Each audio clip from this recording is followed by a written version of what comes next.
자, 2교시 시작을 해볼까요? 아, 자, 1교시 때 진행한 내용들 어려운 건 없었죠. 피셋이 어떤 시험이고, 그리고 그 피셋 문제 해결 과정 중 일부를 알아봤는데, 이제 2교시에는 피셋 문제 해결 나머지 단계를 알아볼 거예요. 나머지 단계랑, 그리고 제가 좀 강조해 드리고 싶은 피셋 정복 단계와 관련된 내용을 또 말씀을 드릴까 합니다. 자, 세 번째 단계는 뭐냐면, 이론 탐색이에요. 이론 탐색이란 건 어떤 거냐면은 상황을 해석하고 분석하기 위한 이론이나 문제 해결 방법을 찾는 것을 의미한다라고 돼 있어요. 상황 판단의 경우는 이런 이론이라 할 만한 게 그렇게 많지는 않은데 자료 해석의 경우는 꽤 많습니다. 여러분들 뭐 사칙 연산부터 시작을 해가지고 표를 보는 방법, 차트를 읽는 방법, 또 나중에 여러분들이 뭐 전체값, 전기값, 뭐 증가율도 배울 것이고 여러 가지 비율 이런 것들도 굉장히 많은 이론들이 있어요. 대부분의 이론들이 그렇게 어렵진 않은데 그런 이론들 가운데 어떤 것들이 이 문제에 쓰였는지 이 문제를 푸는 데 필요한지 이런 걸 탐색하는 게 이론 탐색 과정이라고 생각해 주시면 돼요. 그래서 그 어찌 보면은 이 이론 탐색이라는 부분은 사실 여러분들이 시험 보기 직전까지 여러분들이 대비할 수 있는 최후의 보루라고 생각하시면 돼요. 이따가도 다시 다루긴 하겠지만 문제 인지, 조건 이해, 뭐 조건 적용 그리고 문제 해결 이런 것들은 정답 도출 이런 것들은 실제 문제가 나오지 않은 한은 여러분들이 어떻게 접근을 할 수가 없어요. 물론 일반적인 일반론은 정리해 놓을 수 있어도 구체적인 문제에 어떤 식으로 적용할지는 실제 문제가 나와 봐야 적용할 수 있는 거잖아요. 근데 이 이론 탐색 같은 경우는 여러분들이 사진 얼마만큼 많이 준비를 했느냐에 따라서 판가름이 돼요. 문제 딱 보는 순간 이 이론이 얼마만큼 빠른 속도로 머릿속에 떠오르느냐가 결과적으로 시간을 단축하는데 굉장히 큰 도움이 되거든요. 그리고 여러분들이 이제 2차 시험도 볼 거란 말이죠. 2차 시험의 경우도 똑같은 단계가 그대로 적용이 된다고 보시면 돼요. 문제 이해, 조건 인지, 이론 탐색, 조건 적용, 그리고 정답 도출까지 2차 답안 쓰는 게 이거랑 다를 게 없어요. 여러분들 문제를 이해를 하고 그 문제 안에서 쟁점을 뽑아낸 다음에 그 쟁점에 대해서 어떤 이론들을 적용을 해가지고 어떤 식으로 써나갈 것이냐. 원리는 다 똑같거든요. 문제 해결 당연히 똑같아요. 똑같은데 그 경우도 마찬가지. 여러분들이 사전에 어떤 이론들을 머릿속에 담고 있느냐, 어떤 식으로 이론 머릿속에 담고 있는 이론 어떻게 빨리빨리 끄집어내느냐에 따라서 답안 쓰는 속도가 달라져요. 그래서 나중에는 지금은 여러분들이 이제 2차 공부를 시작 안 하신 분들도 있고 막 아직 감이 안 오실 텐데 이제 2차 답안 한창 쓸게 될 때는 여러분들이 생각을 하면 안 되고 그냥 이미 알고 있던 것들 그냥 쫙 일단 놓은 뒤에 이론은 먼저 풀어놓은 뒤에 사안적은 그 다음에 좀 머리 써서 하는 그런 식으로 답안을 써야 2시간 안에 10페이지를 채울 수 있어요. 그러니까 저도 고시 공부를 거의 한 6년 정도 했거든요. 그래서 여러분들이 어떤 식으로 공부를 해야 되는지에 대한 가이드를 되게 드릴 수가 있는 건데 2차 공부도 1차 공부도 틀은 저는 다르지 않다라고 봐요. 문제 푸는 단계에 있어서는. 그래서 제가 이렇게 알려드리는 이 단계를 꼭 피셋뿐만 아니고 여러분들 2차 시험 준비할 때에도 충분히 응용해 보시라는 취지로 제가 이렇게 또 설명을 드리는 겁니다. 자, 아무튼 이론 탐색이라는 건 그런 거고 그래서 이건 이제 상황 판단의 경우 이제 주제문을 찾고 핵심 키워드를 찾고 요약 훈련하는 이런 것들 일종의 이론으로 제시해 볼 수 있어서 제가 정리를 한 거고 여기서는 그렇게 제가 지금 당장 자세하게 다룰 만한 부분은 없을 것 같아요. 만약에 다루게 된다면은 이제 각각의 실제적 문제를 놓고서 이 문제에서는 어떤 식의 이론이 적용이 되고 어떤 식의 이론을 찾아서 적용할 수 있고 이런 것들을 위주로 설명할 수가 있게 될 겁니다. 어찌됐거나 여러분들이 시험장 들어가기 전까지 직전까지 계속 신경 써서 준비해야 될 거는 이 이론 파트를 탄탄하게 다져 놓는 거예요. 진짜 탄탄하게 다져 놓으셔서 누가 뭐 어떤 것을 묻더라도 어떤 키워드만 던져줘도 그 부분에 대해서는 잘잘잘 다 설명할 수 있게끔 해 주셔야 저는 이론 부분은 완전하게 커버할 수 있다고 저는 생각을 합니다. 그러니까 예를 들어서 뭐 가중평균이 뭐냐? 가중평균의 개념부터 시작을 해서 어떤 식으로 문제를 풀고 공식은 어떻게 되고 어떤 문제가 나왔고 이런 것들까지 설명할 수 있으면 가장 베스트예요. 다른 개념들도 마찬가지. 그래서 제가 이따가도 말씀드리겠지만 최상의 공부법은 여러분들이 스스로 다른 사람들 가르쳐 보는 거예요. 여러분들이 수업 내용 그냥 수동적으로 듣는 것에 그치지 말고 뭐 같이 공부하는 스터디 메이트가 있다면 스터디 메이트한테 계속 내가 배웠던 것들을 설명을 해보고 설명하다 보면 여러분들이 감이 나와요. 내가 이 부분 제대로 모르고 있구나. 이 부분 내가 제대로 알고 있구나. 여러분들이 뭔가를 제대로 설명할 수 있으면은 그걸 충분히 알고 있는 거거든요. 여러분들이 모르고 있는 거를 설명하기 대단히 어렵기 때문에 그런 식으로 체크를 해주시면 될 것 같아요. 이따가 다시 또 설명드릴 겁니다. 자, 그래서 여기서는 이제 법조문의 예를 통해서 법조문에서 주로 적용될 만한 이론들이 뭐가 있을까? 그래서 법조문의 경우는 일반적으로 이런 식으로 구성이 되죠. 조, 항, 호, 뭐 이 순서대로 진행이 돼요. 그래서 땡땡조라고 돼 있으면은 이게 이제 조가 되는 것이고, 그 다음에 항 같은 경우는 몇 항이라고 안 나와 있고 이런 식으로 동그라미로 표시를 해주면 이게 항이라고 이해를 해주시면 돼요. 그리고 호라는 거는 이게 이렇게 1점, 2점, 3점 이런 식으로 제시된 게 이제 호라고 하죠. 그리고 법조문의 경우는 여러분들이 주체와 효과, 요거는 거의 모든 법조문에서 나오신다고 보면 돼요. 그러니까 누가 무엇을 할 수 있다, 누가 무엇을 해야 한다. 이게 가장 기본적인 구조고, 거기에 이제 무엇을 대상으로 어떤 요건을 만족하에 이런 것들을 할 수 있다. 다만 또는 단 이런 식으로 예외를 주기도 하고. 그래서 주체랑 효과, 이게 가장 기본적인 구성 요소고, 나머지는 그때그때 법조문 상황에 따라서 추가되거나 생략될 수도 있다라는 겁니다. 법조문의 경우는 또 필수로 확인을 해야 될 게 본문하고 단서를 나누셔야 돼요. 본문은 좀 기본적인 규정이 된다면 단서는 예외라고 아까 말씀드렸죠. 그리고 주어부, 서술부. 주어부에 이제 주로 주체가 들어갈 것이고 효과에 서술부가 들어갈 거예요. 이렇게 연결이 된다고 보시면 됩니다. 그 다음에 전단, 후단이라고 되어 있는데 이건 특별한 건 아니고 문장을 한 둘로 나눴을 때 앞쪽을 전단이라고 뒤쪽을 후단이라고 하죠. 그리고 요건, 효과. 이것도 구분을 해주실 필요가 있어요. 어떤 요건 하에 어떤 요건을 충족을 해야 이러한 효과가 있다. 이런 식으로 또 규정이 되니까요.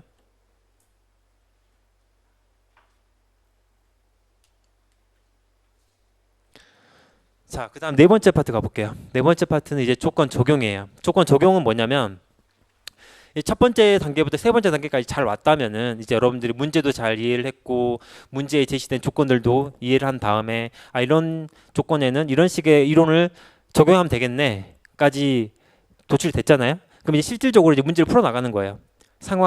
제시된 상황, 제시된 조건 이런 것들을 구체적으로 적용을 해서 사례 등을 분석을 하는 거죠. 말 그대로 실질적으로 문제를 푸는 단계라고 보시면 됩니다. 자, 그래서 이때는 좀 전에 말씀드렸던 것처럼 조건 적용 단계 자체가 중요한 게 아니에요. 조건 적용 단계까지 오기까지가 중요한 거죠. 문제를 인지를 하고 조건을 이해를 하고 이론을 탐색하는 그 과정이 탄탄해야 조건 적용도 의미가 있어요.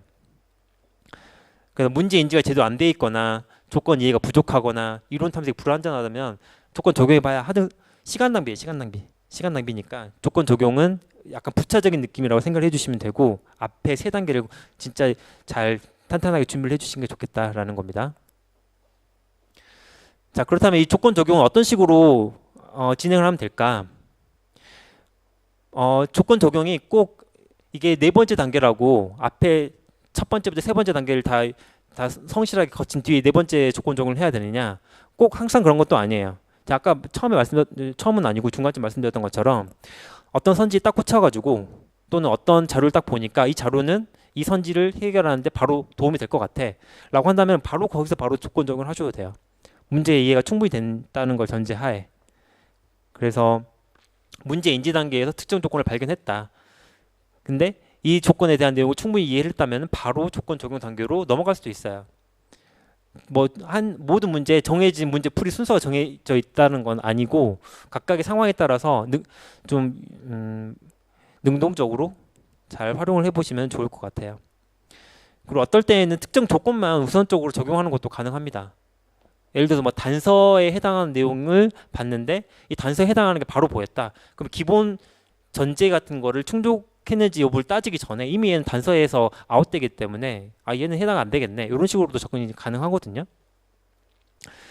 그러니까 어찌됐거나 문제 푸는 방식은 여러 가지가 있으니 본인만의 문제 풀이 방식 꼭 습득을 해보시는 게 좋아요. 그럼 저런 방식은 어떻게 습득을 하느냐? 또 여러분들 문제를 많이 풀어보셔야 돼요. 이게 마치 닭이 먼저냐 계란이 먼저냐의 문제일 수도 있는데 문제 많이 풀어봐야 여러분들이 나는 문제 이런 식으로 푸는구나. 그리고 내 문제 푸는 방식에 이런 문제가 있네. 이런 걸 이렇게 좀 고쳐야 되겠다. 그렇게 나오는 거를 다시 또 문제에 적용을 하고 문제 푸는 방식 다시 한번 점검을 하고 이렇게 계속 왔다 갔다 잘 되시는 게 좋을 것 같아요. 자, 그래서 여기서는 사례를 적용하는 방법에 대해서 몇 가지 지금 제시된 게 있죠. 그래서 제시 내용을 충분히 이해하는 거 굉장히 중요하죠. 제시된 예외와 관련성을 이해하는 거랑 사례의 주체나 원칙 또는 예외 여부 확인하는 거, 이런 것들도 확인을 해주시면 좋습니다. 자세한 내용은 여기 내용 읽어보세요. 자, 그 다음에 수치 계산하는 문제가 나왔을 때는 어떤 것들 또 봐야 될까? 자, 문제에서 요구하는 수치들이 있어요. 굉장히 표에 수치가 굉장히 많이 나와 있다 하더라도 그 수치들 다 이용하는 거 아니거든요. 그 중에서 어떤 부분을 골라내야 되는지를 확인을 하셔야 돼요. 그 부분을 찾아내는 게 중요하고, 그 다음에 이 수치를 어떤 걸 수치를 적용해야 될지를 찾았다면은 거기에 적용해야 하는 조건들이 있을 거예요. 그걸 또 파악을 하셔야 될 거고, 그리고 여기서도 마찬가지 단서나 예외에 해당이 되지는 않는지 요거를 확인을 해야 됩니다. 그 다음에는 이제 계산 방법을 적용을 해야겠죠. 웬만한 것들은 수식을 제공을 해주는 문제라면은 그냥 수식에 그냥 대입만 하면 돼요. 수식을 제시하지 않았다, 뭐 증가율을 물었다, 뭐 비율을 물었다, 그러면 이제 다른 계산하는 방법들을 적용을 해 주셔야겠죠. 그런 것들은 이제 여러분들 수업 시간에 배우실 거고. 자, 그다음 마지막 이제 5번째 단계까지 왔어요. 정답 도출. 자, 정답 도출은 별거 없어요. 4번째 단계까지 다 왔으면은 이제 여러분들 이제 정답만 고르면 돼요. 정답만 고르면 돼요. 뭐 선지형이면은 5개 중 하나 고르면 될 것이고, 보기형 문제라면은 옳은 것 또는 옳지 않은 것만을 골라내는 그런 게 되겠죠. 정답 도출, 문제에서 요구하는 정답을 찾아내는 것을 의미하는데, 그러면 뭐 별거 없는 것 아니냐라는 생각을 하실 수 있어요. 하실 수 있는데, 정답 도출 단계에서 가장 많이들 하는 실수는 문제를 반대로 본 거, 반대로 이해한 거. 즉 옳은 것을 고르라고 했는데 옳지 않은 걸 고르거나, 옳지 않은 것을 고르라고 했는데 옳은 것을 고르라거나, 문제에서는 제일 뭐 2번째로 큰 애를 고르라고 했는데 제일 큰 애를 골랐거나, 이런 식의 실수가 제일 마지막 단계에서 일어나거든요. 이게 별거 아닌 것 같죠. 근데 여러분들 문제 푸시다 보면은 의외로 자주 발견돼요. 정작 문제 다 풀었는데 틀렸네라고 하는 분들 대부분 보면은 마지막에 정답 도출할 때 까딱 생각 잘못해가지고, 예를 들어서 뭐 여러분들 나중에 자료 해석 문제 푸실 때 역수로 보는 것들도 나올 거예요. 좀 문제 좀 풀기 쉬운 방법으로 역수를 이용해서 보는 방법도 있는데, 역수로 보면은 이걸 뒤집어서 생각을 해야 되거든요. 그러니까 뭐 가장 큰 애를 찾아라 그랬으면 이제 역수로 봤을 때는 가장 작은 애를 찾아야 돼요. 근데 마지막에 가장 작은 애를 골라야 되는데 거기서 가장 큰 애를 골라가지고 답을 찾는다거나, 그런 식의 실수를 하는 경우가 많이 있습니다. 그러니까 그런 것들은 어찌 보면 실수인데 그것도 실력이에요. 실수도 실력이라는 말이 있잖아요. 그래서 마지막까지 긴장끈 놓치지 마시고 정답 도출에서는 어떤 부분을 주의 깊게 봐야 될지를 한번 볼게요. 일단 실수를 줄이셔야 돼요. 아까 말씀드렸죠. 정답을 반대로 고르는 실수. 옳은 것, 옳지 않은 거. 이거를 각각 표시하는 사람들도 있고, 옳지 않은만 별도로 표시하는 부분도 있어요. 그러니까 어떤 거냐면은, 그러니까 옳은 거는 옳은 문제다. 그럼 선지 옆에다가 이렇게 T 이렇게 적고, 옳지 않은 거다. 그럼 F다 적고, 또는 뭐 이렇게 표시하는 부분들도 있고, OX 이런 식으로 이렇게 옳은 것, 옳지 않은 걸 각각 표기하는 분들도 있고, 또 어떤 분들은 저는 이렇게는 안 하고 옳지 않은 것만 별도로 표기하는데, 문제에서 옳지 않은 게 나왔다, 옳지 않은 걸 물어봤다, 그럼 뭐 그것만 표시를 하는 거야, 발문에다가. 아니면 뭐 선지 옆에다가, 보기 옆에다가, 그런 식으로. 그러니까 이거는 본인 취향에 따라 정하시면 될 것 같아요. 그 다음에 필수 확인해야 될 부분들 보시면은, 일단 확실한 선지를 골라서 정답을 체크하는 건 기본이죠.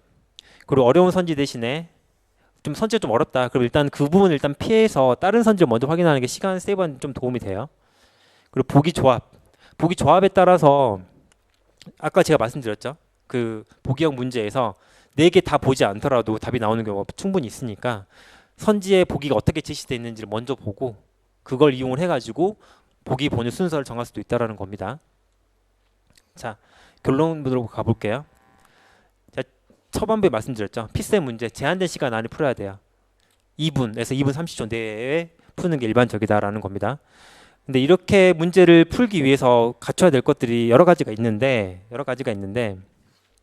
제가 좀 강조하고 싶은 부분은 다른 것들보다 1단계가 가장 저는 중요하다고 봐요. 문제 인지하는 단계. 그래서 문제 인지 단계에서는 어떤 것까지 포함을 하셔야 되냐면은 내가 이 문제를 풀지 말지까지도 결정을 하셔야 돼요. 아까 말씀드렸죠. 40 문제가 나왔다고 했을 때 40 문제 다 푸는 사람 그렇게 많지 않아요. 대부분이 4문제에서 8문제는 거르거든요. 거르고 나머지 문제에서 승부를 보는 게 일반적인데, 그러려면은 여러분들이 문제를 딱 봤을 때 문제 보자마자 문제 풀려고 덤벼들지 마시고, 자, 한 30초 정도를 말씀드리는데, 한 30초 정도 그냥 차분하게 문제를 보세요. 차분하게 문제를 보시면서 어떤 문제, 제시 문제 어떤 게 나왔고, 어떤 보기가 나왔고, 어떤 선지가 나왔고, 키워드가 뭐가 될 것 같고, 대충 이런 걸 한번 보시면서 이 문제는 내가 좀 풀만 하겠다. 그 기준은 한 2분 정도를 생각을 하세요. 30초 정도 시간을 들이면서 내가 2분 안에 이 문제를 풀 수 있겠다라는 생각이 들면 푸세요. 근데 2분 안에 못 풀겠다. 그럼 다른 문제로 넘어가세요. 바로 넘어가는 게 좋아요. 그러려면은 30초까지도 좀 시간 쓰는 게 아깝죠. 한 10초에서 20초 사이면은 대충 판가름이 나요. 여러분들이 풀 수 있을지 없을지. 근데 그렇게 해서 넘어갔는데 또 그 다음 문제도 또 어렵다. 또 넘어가는 거예요. 그래서 처음에 대여섯 문제를 건너뛰어야 되는 상황이 온다. 그래도 괜찮아요. 어차피 우리가 40번까지만 오면 일단은 1차적인 성공이라고 생각하시고, 40번까지 온 뒤에 가마킹을 하시던가 한 다음에 건너뛴 문제만 다시 보시면 돼요. 그런 식으로 하시는 게 여러분들 결과적으로는 시간을 세이브하는 방법이에요. 처음에는 문제가 전혀 눈에 안 들어오는데 모든 과목이 다 마찬가지예요.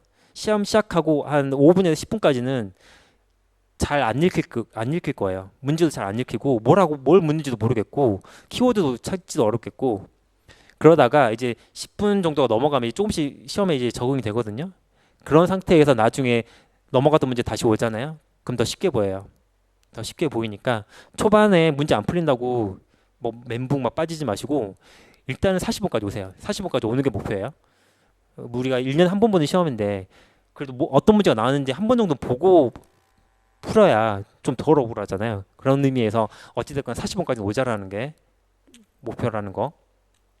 그리고 30초 정도는 차분하게 문제 보면서 문제 풀지 말지까지 결정하시라는 거 말씀드렸죠. 그걸 추가로 2분 정도 안에 문제를 풀지 말지를 생각을 해보자. 그 순발력이 굉장히 중요한 시험이죠. 시간과의 싸움이니까. 그래서 다양한 경험, 사전 지식 이런 것들도 쌓아두면 좋습니다. 쌓아두면은 좋고, 하지만 그게 꼭 문제의 필수적인 건 아니라는 거를 다시 말씀드려요. 자, 그 다음에 이제 피셋 정복 단계 가볼게요. 이 부분은 제가 피셋 강의할 때마다 계속 강조드리는 부분인데, 이건 뭐냐면은 여러분 메타인지라고 들어보셨어요? 메타인지? 초인지라고도 하고, 메타인지가 뭐냐면은 인지라는 거는 사람이 뭔가를 인식하고 지각을 느끼는 뭐 그런 걸 나타내는 거잖아요.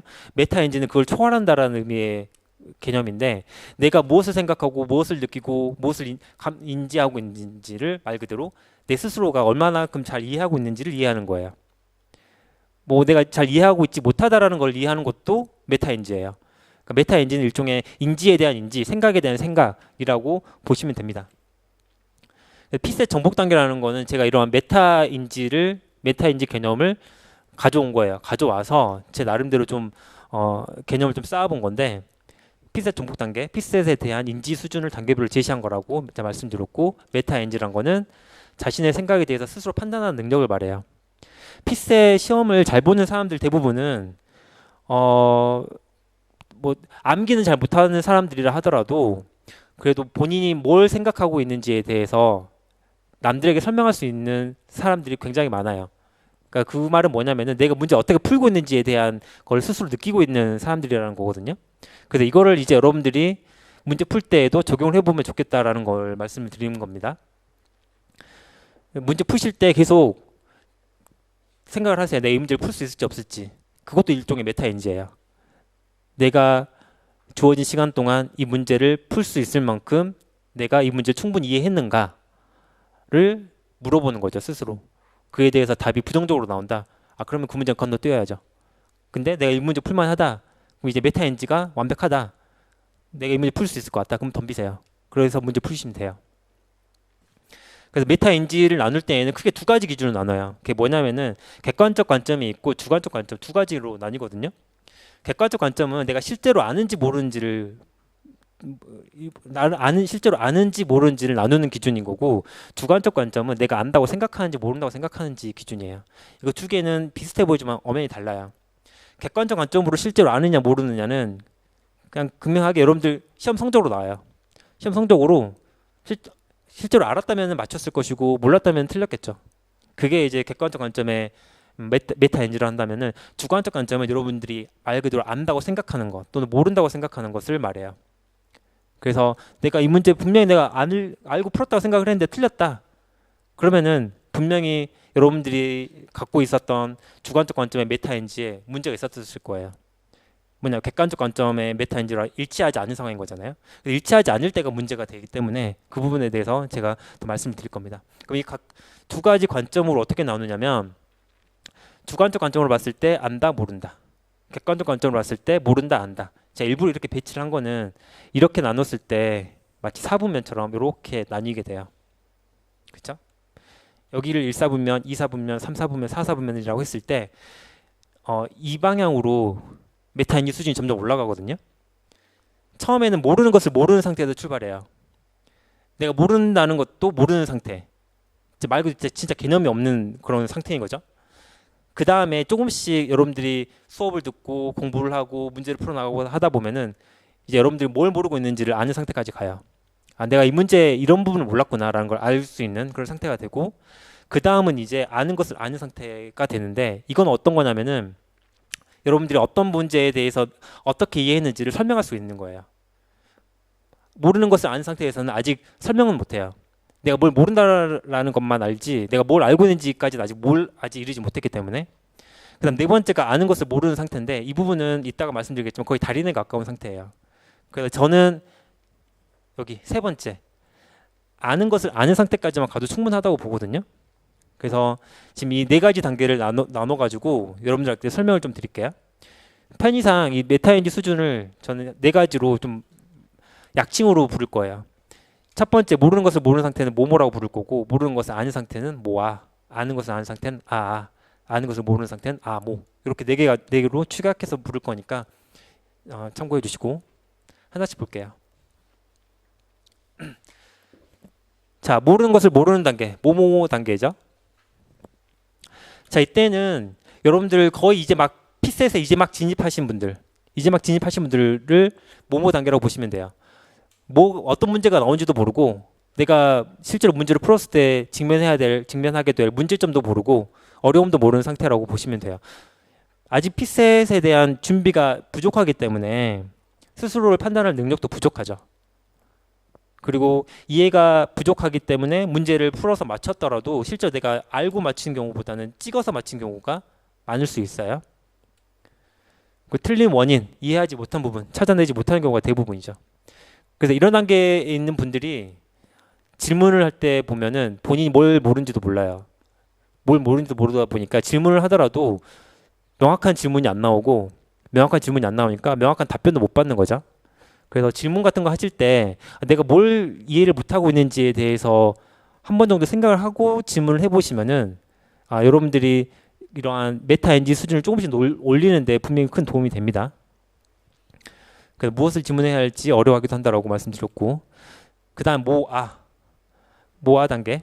모아 단계는 이제 여러분들이 수업을 보시다 보면은 내가 이런 부분을 몰랐구나, 또 문제를 풀다 보면은 나 이런 부분을 몰라서 틀렸구나 라는 것들 조금씩 알게 될 거예요.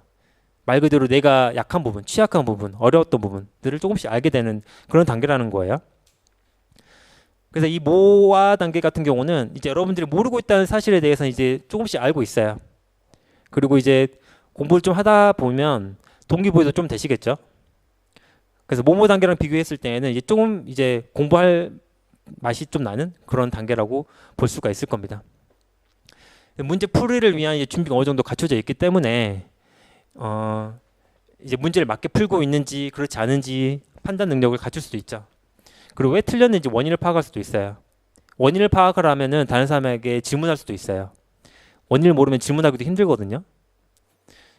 그 놓친 부분에 대해서도 스스로 찾아낼 수도 있고, 아까 말씀드렸던 것처럼 피셋 문제 어느 정도 풀어봤거나 관련 강의 일정 시간 이상 수강하면은 이 모모 단계까지 모아 단계까지는 충분히 와요. 충분히 옵니다. 하지만 이 단계를 만들어는 합격권 점수에 도달하기는 어려워요. 뭐 대충 뭐 정확한 건 아니지만 모모 단계 때 점수가 50점이 안 된다 치면은 모모 단계 정도는 한 50점에서 70점 정도 그 정도 선이 될 거예요. 그것만은 부족하다라는 거예요. 그 다음에 단계는 아는 것을 아는 단계, 이제 아하 단계로 가야 되는데, 이 아하 단계는 이제 여러분들이 충분히 문제를 많이 풀어보고 이론도 많이 습득하고 하다 보면은 이제 문제 내용을 대부분 알아요. 뭘 물어보는지도 알고 어떻게 문제 풀어야 되는지도 알고 어떻게 접근해야 되는지도 알고 그렇게 될 겁니다. 거의 준비를 거의 갖춘 거예요.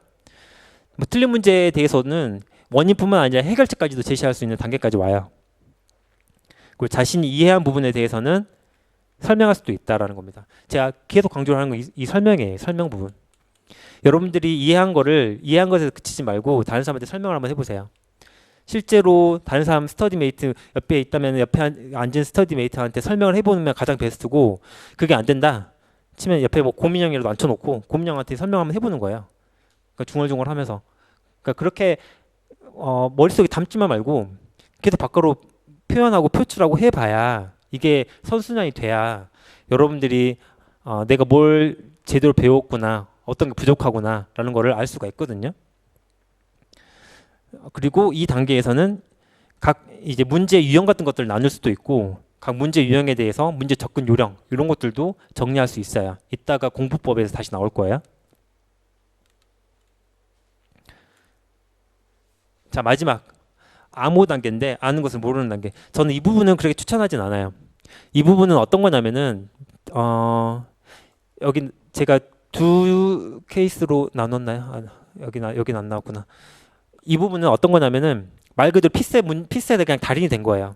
문제만 둬도 문제 답을 알아요. 어떻게 푸는지도 알아요. 근데 여기서 문제가 되는 건 뭐냐면은, 내가 아는 것을 모르는 단계의 문제의 특징이 뭐냐면 너무 잘 알아서 스타일이에요. 너무 잘 알기 때문에 오히려 다른 사람들한테 설명하는 걸 어려워해요. 이건 이 문제의 답은 이거지 하면서 그게 왜 답인지에 대해서 설명을 잘 못해요. 이미 많이 풀어봐서 그게 풀이하는 툴이 거의 기계적으로 나온 케이스가 이 암호 단계인데, 암호 단계까지는 안 가셔도 돼요. 암호 단계까지 갔다라면 그 시험 피셋 관련 공부를 엄청 많이 했거나 엄청 많이 해서 문제를 너무 많이 봐가지고 답을 거의 암기할 정도로 된 그런 케이스인 경우가 있고, 이따가 다시 나오겠지만 진짜 선천적으로 약간 좀 문제 푸는 스킬 같은 게 좀 남다르게 뛰어나서 암호 단계인 경우도 있어요. 네, 이 암호 단계에서는 어찌 됐거나 문제에 대한 이해, 문제 풀이에 위한 준비 거의 완벽한 상태고, 틀린 문제가 거의 없어요. 틀린 문제가 거의 없는데 정작 이걸 설명해 봐라라고 하면은 좀 어려움을 느끼는 단계가 이 암호 단계다라는 겁니다. 현실적으로 이런 사람들 있냐? 많지는 않지만 있어요. 문제를 좀 직관적으로 푸는 사람들 같은 경우는 답은 아는데 이 답이 도출되는 원리를 설명하는 게 좀 어려워하시는 그런 분들이 분명히 있습니다.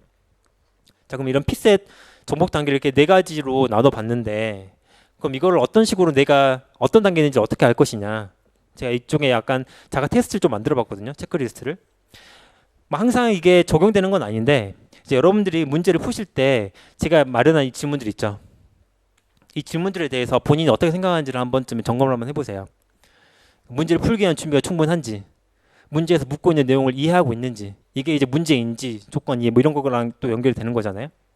그리고 틀린 문제의 경우는 내가 왜 틀렸는지, 원인을 이해하고 있는가, 원인을 또 설명할 수 있는가, 또 해법을 이해하고 있는가, 해법을 설명할 수 있는가, 이런 것들이 다 내가 뭘 모르고 있는지에 대해서 어느 수준까지 알고 있는지를 체크를 해보는 거예요. 맞힌 문제에 대해서는 마찬가지로 내가 어떻게 풀었는지에 대한 해법을 제대로 이해하고 있는지, 이걸 다른 사람이 설명할 수 있는지, 요걸 한번 체크를 해보시라는 겁니다. 자, 그 다음 페이지는 제가 아마 예시로 좀 든 게 있을 거예요. 항상 이런 건 아닌데 아마 이런 식으로 답변을 하지 않을까라는 걸로 제가 가상으로 체크를 한번 해본 거니까 여러분들 학습하실 때 좀 도움이 되면 좋을 것 같아요. 자, 그럼 이렇게 단계를 나눴는데, 그럼 각 단계별로 공부법을 한번 정리를 한번 해볼게요. 자, 먼저 다룰 거 모모 단계에서는 다른 거 없어요. 여러분들이 그 피셋에 대한 노출 수준을 높여주는 게 좋아요. 문제도 많이 풀어보시고요, 강의도 많이 들어보시고 생각도 많이 하시고, 그런 방법밖에 없어요. 여기서는 외부적으로 누군가가 가르쳐주고 하는 것도 물론 의미가 있는데, 그렇게 강의를 들으면서 이제 모아 단계로 넘어가긴 하는데, 그렇다 하더라도 지금 단계에서부터 여러분들이 스스로 생각하는 능력, 시간 이런 것도 충분히 확보하셔야지 그 다음 단계 또 그 다음 단계 넘어가는데 수월하실 거예요.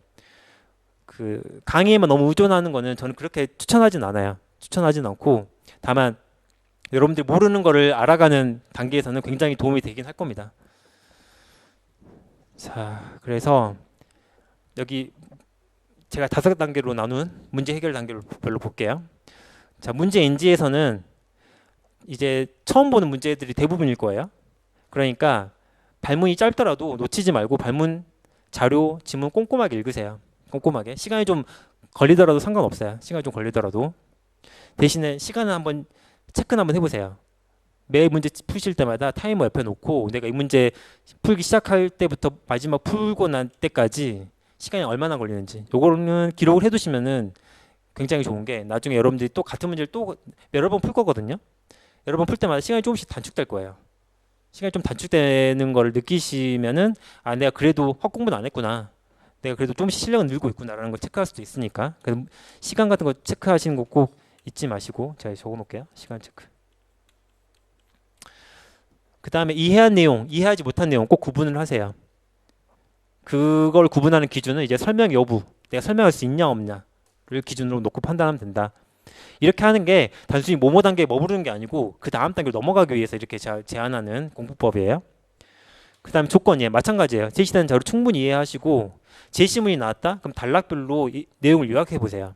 제가 처음에 그 각 영역별로 나눠서 얘기했을 때 추천드린 공부법 중에 하나가 요약이라고 했죠.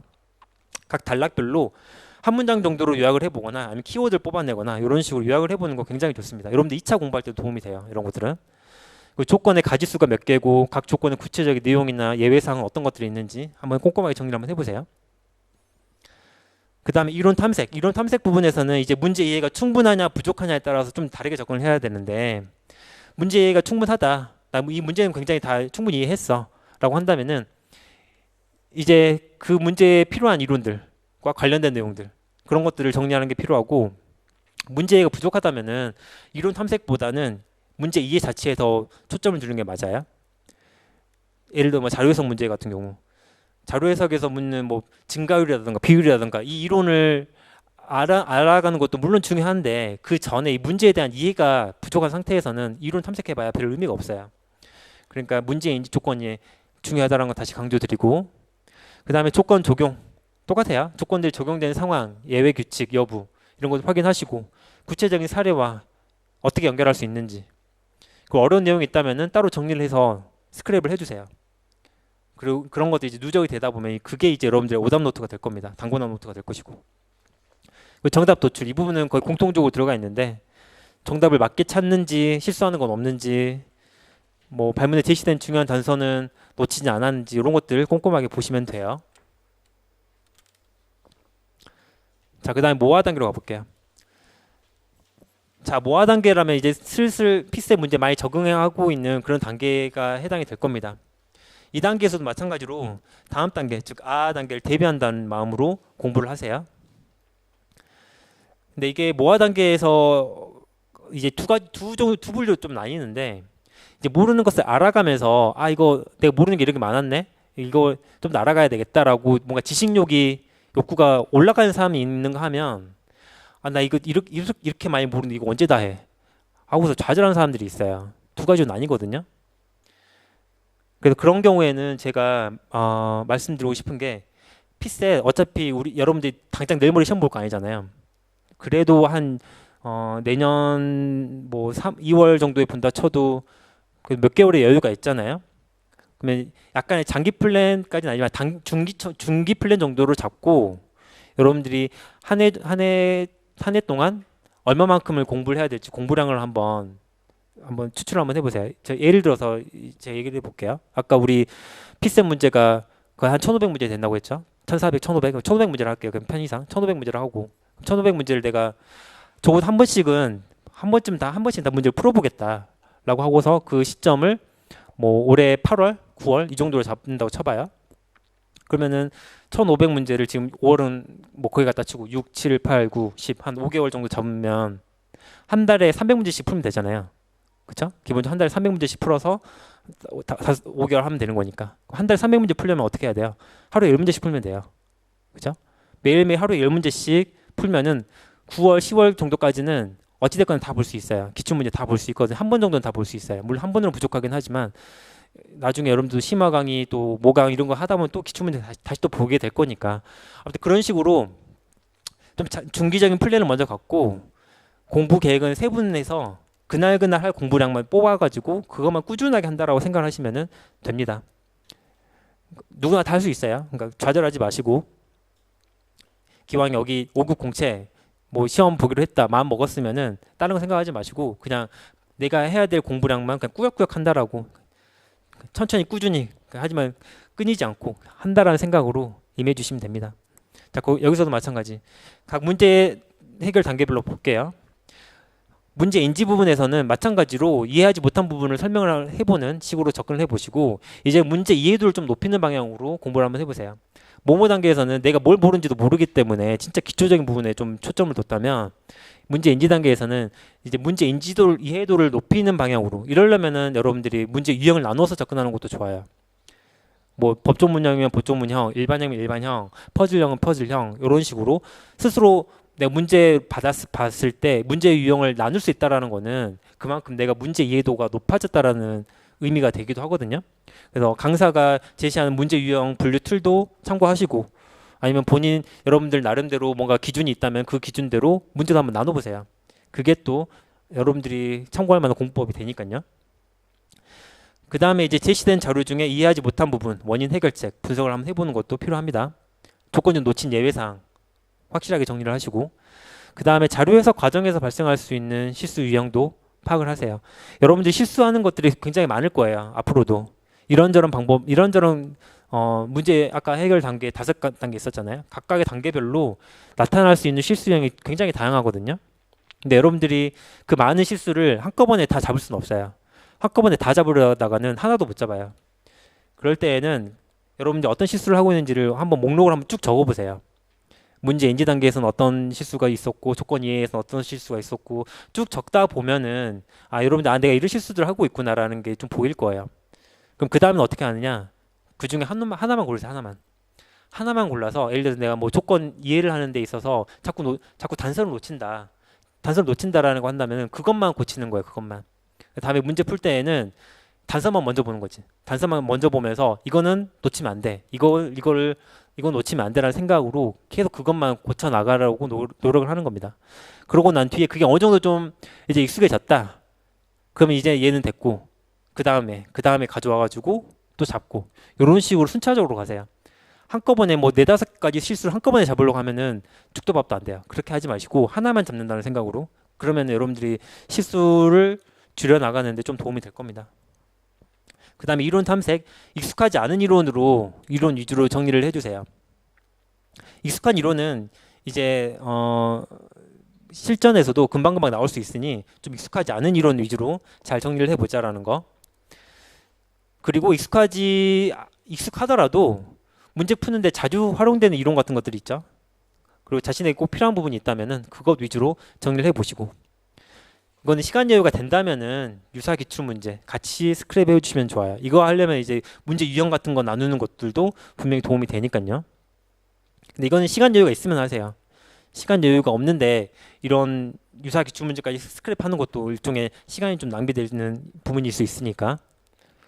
그 다음에 조건 적용 파트에서 뭔가 내가 조건을 좀 적용하기 어려운 부분들이 나온다. 그럼 꼭 그 원인을 분석을 하세요. 원인을 알아야 해결책을 찾을 수가 있어요. 원인도 모르는데 해결책을 찾을 수는 없거든요. 이 원인을 찾아야 다른 사람들한테 상담도 가능해요. 내가 이런 부분에 대해서 이런 문제가 있는데 이런 문제를 해결하면 어떻게 하면 될까요? 이런 식으로 상담을 해야지 그냥 나는 이게 잘 안 돼요 라고 하면은 상담이 안 되거든요. 그래서 내가 뭐가 문제가 있는지를 꼭 확인을 하자. 해결책 먼저 찾지 마시고 원인부터 자세하게 파악하라는 거. 해결책이 굉장히 중요하죠. 문제에 대한 해결책이 중요한데 저는 해결책보다 문제 원인을 찾는 게 더 중요하다고 봐요. 그래서 그런 부분을 꼭 염두에 두시는 게 좋겠습니다. 그 다음 3번째 단계예요. 아는 것을 아는 단계. 자, 아 단계까지 도달했으면 이제 거의 합격권에 가까워졌다고 보면 돼요. 70점 후반, 80점 그 정도까지 올라왔다라고 저는 생각을 하거든요. 물론 이제 피셋이라는 시험이 변수가 좀 많아요.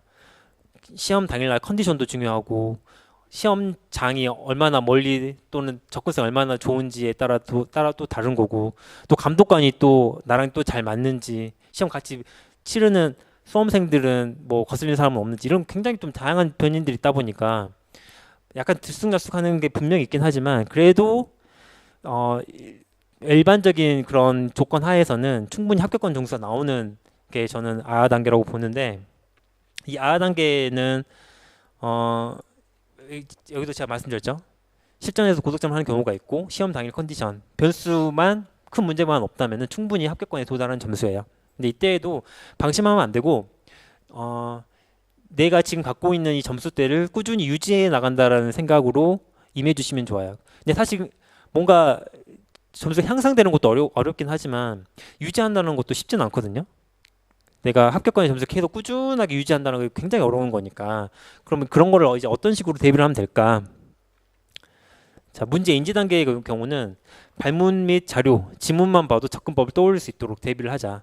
사실 기출문제 여러 번 반복해서 보잖아요. 그러면은 아까 제가 말씀드렸던 것처럼 문제 유형을 나눌 수도 있다고 했는데, 문제 유형을 나누다 보면은 각 문제 유형별로 여러분들이 접근할 수 있는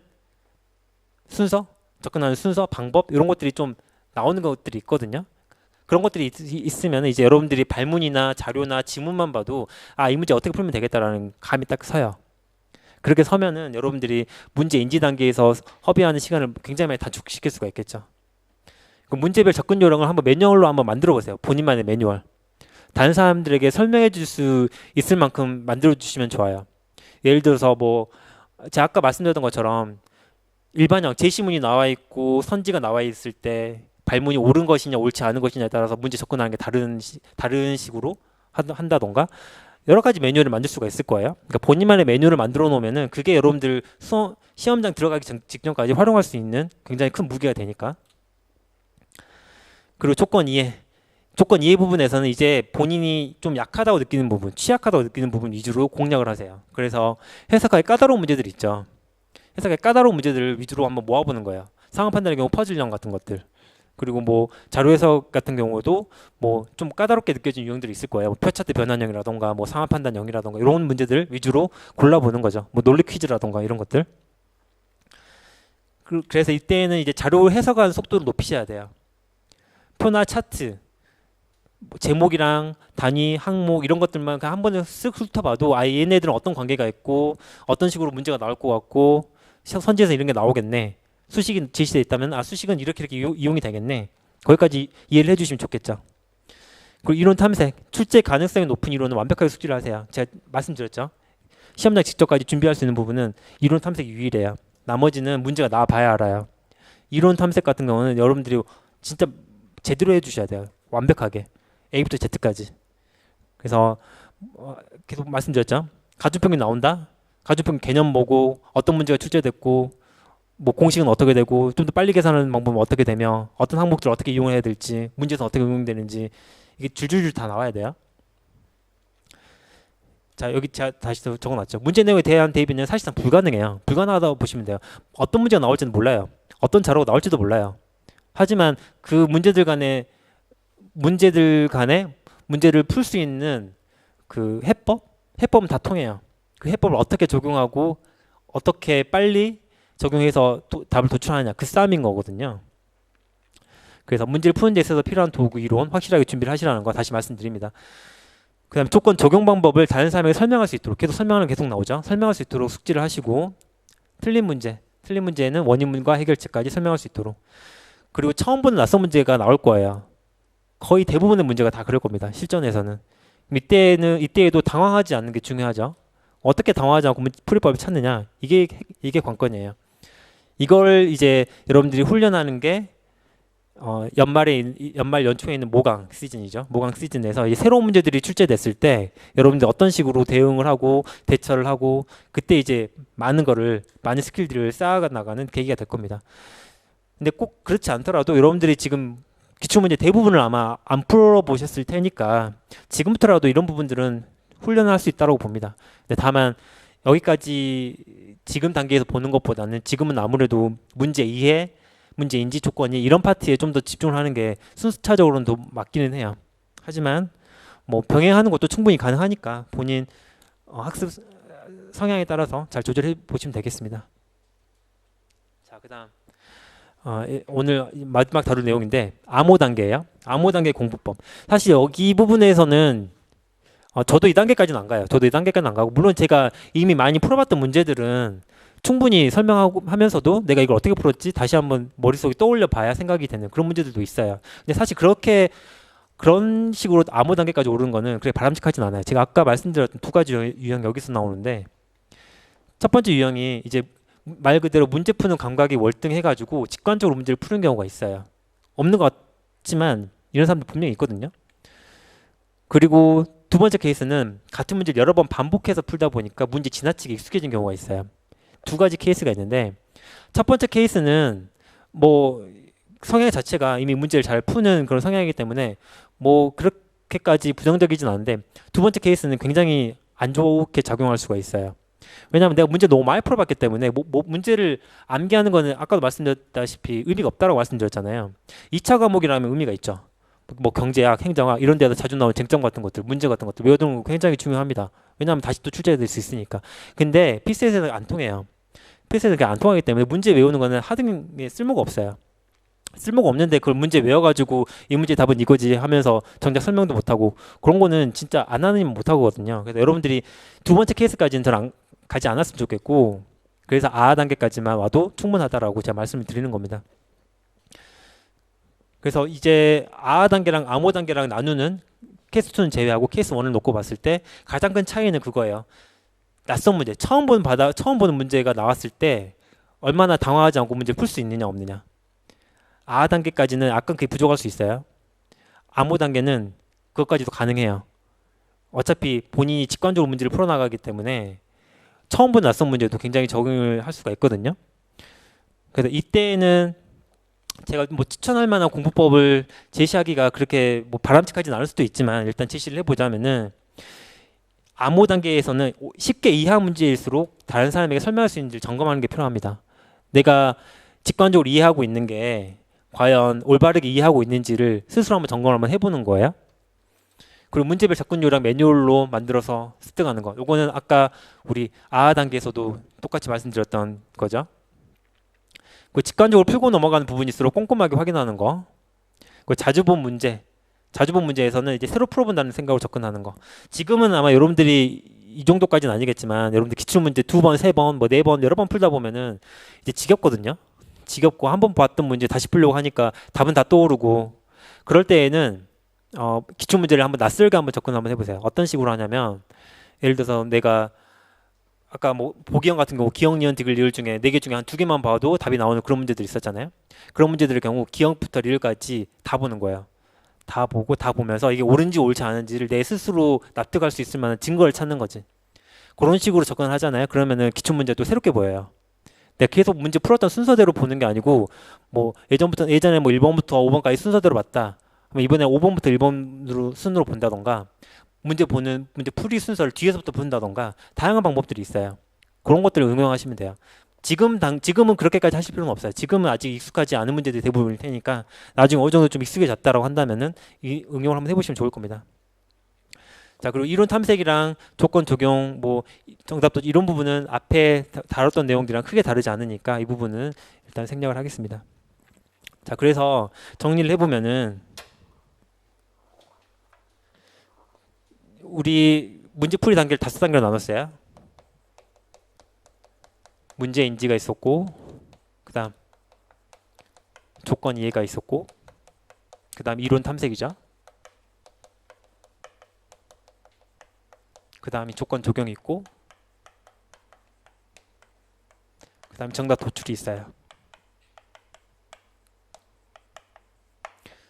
이 중에 제가 아까 말씀드렸던 것처럼 앞에 2단계를 묶어가지고 문제 이해, 뒤에 2단계를 묶어가지고 문제 해결 이런 식으로 또 볼 수 있다고 말씀드렸죠. 그리고 피셋 정복 단계별로 4단계로 나눴었어요. 모르는 걸 모르는 단계가 있었고, 모르는 걸 아는 단계가 있고, 아는 걸 아는 단계가 있고, 아는 걸 모르는 단계가 있어요. 자, 그럼 이렇게 놓고 보면은 뭔가 좀 테이블이 만들어질 것 같지 않아요?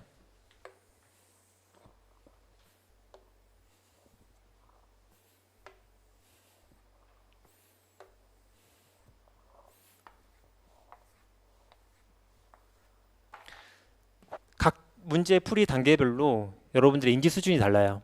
문제 인지부터 조건 이해, 이론 탐색, 조건 적용, 정답 도출. 내가 얼마나 알고 있느냐에 따라서 여기 있는 칸들을 메울 수가 있을 겁니다.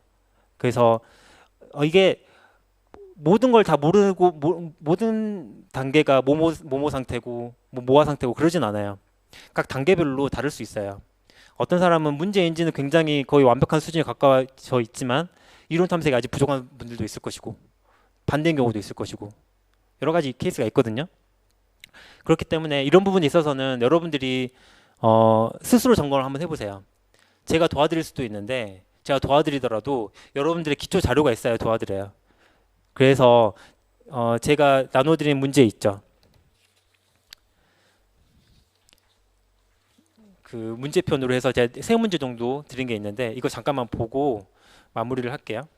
자, 문제를 풀려고 했는데 문제 풀기에는 시간이 좀 애매해서 제가 여기 해설도 드렸으니까 여러분들 해설 참고하시면 문제 푸는 데는 큰 지장 없을 겁니다. 이거 활용하는 방법만 알려드릴게요. 각 문제 보시면은 왼쪽에는 문제가 있고 오른쪽에는 제가 문제 풀 때 풀이 과정 단계별로 한번 가이드를 제시한 게 있어요. 문제 풀이 시간을 적어보라고 했죠. 문제 풀이 시간 꼭 적는 거 잊지 마시고 그 다음에 문제 난이도는 본인이 느꼈을 때 난이도예요.